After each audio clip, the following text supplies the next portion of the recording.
അവനെ എന്ത് ചെയ്യുന്ന പറയാ?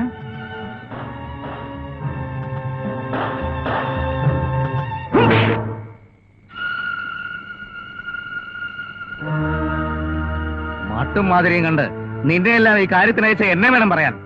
സാധിക്കില്ലേ? പറയടോ, ഞാൻ തന്നെ പോവാം. അത് വേണ്ട. ഇണങ്ങി നിൽക്കുന്നവർക്ക് ഞാൻ എന്നും തിരുമേനയാണ്. ഇണങ്ങിയാൽ ഇത് നിങ്ങൾക്കും ബാധകമാണ്. മറക്കണ്ട. പൊക്കോ.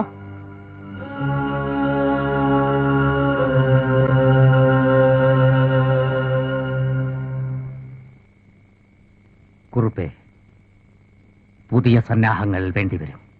ഒരുക്കാം.